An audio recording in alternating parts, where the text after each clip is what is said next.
Audio Jungle.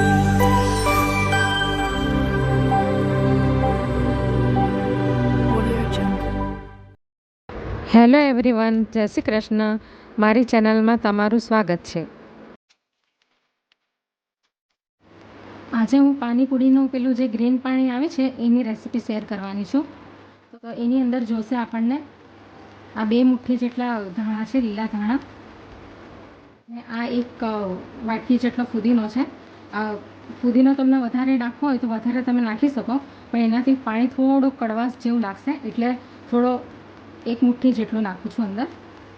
હવે હું એની અંદર આ 2 લીલા મરચાં નાખું છું તોડીને. તમને જેટલું તીખું કરવું હોય એ પ્રમાણે તમે મરચાં અંદર નાખી શકો. આ એક આદુનો ટુકડો છે.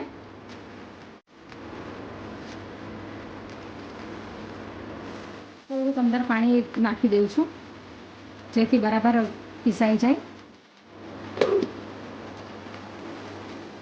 હવે આપણો પાણીપુરીનો જે ગ્રીન મસાલો મેં મિક્સીમાં દળેલો તે તૈયાર થઈ ગયો છે.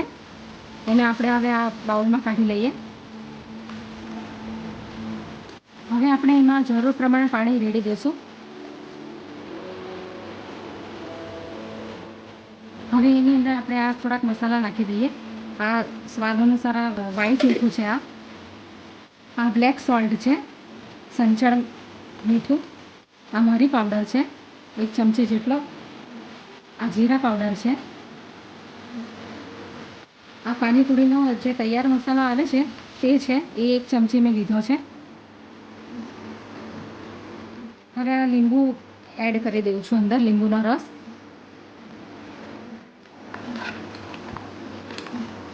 આ આપણું પાણીપુરીનું ખાટું અને તીખો પાણી છે. હવે એને ગાળી લઈશું. થોડીક અડધી ચમચી જેટલી અંદર આપણે હિંગ નાખીશું. મિક્સ કરી લઈએ. હવે આપણું આ પાણી તૈયાર થઈ ગયું છે, ખાટું અને તીખું. એના હવે આપણે આ બાઉલમાં ગાળી લઈએ. તમારે ગાળવું હોય તો ગાળી લેવું, અને ન ગાળવું હોય તો પણ ચાલે. હવે આપણે આ ખારી બુંદી છે તે ઉપરથી નાખી દઈશું.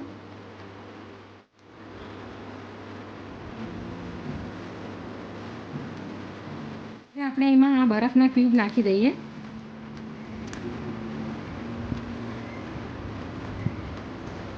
થોડીક વાર ફ્રીજમાં મૂકવું હોય તો મૂકી શકાય. હવે આપણે બટાકાનો મસાલો તૈયાર કરી લઈએ. એની અંદર સ્વાદ અનુસાર આ મીઠું નાખીશ. આ સંચળ પાવડર છે એટલે કાળા નમક છે, આ લીલા મરચાં છે, ચાટ મસાલો છે 1 ચમચી જેટલો, થોડુંક આ લાલ મરચું છે, થોડીક હિંગ છે. હવે આ થોડાક અંદર 1 મુઠ્ઠી જેટલા ઝીણા કાપેલા કાંદા નાખી દઈશું, અને આ થોડાક ધાણા. હવે આ થોડા કાળા ચણા છે એ પણ અંદર નાખી દઈશું. હવે બધું મિક્સ કરી લઈશ.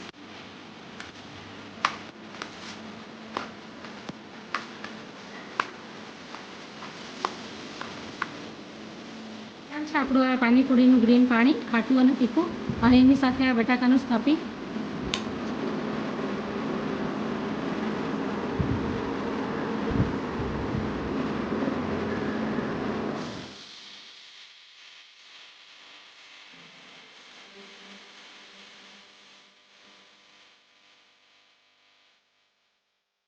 Audio Jungle.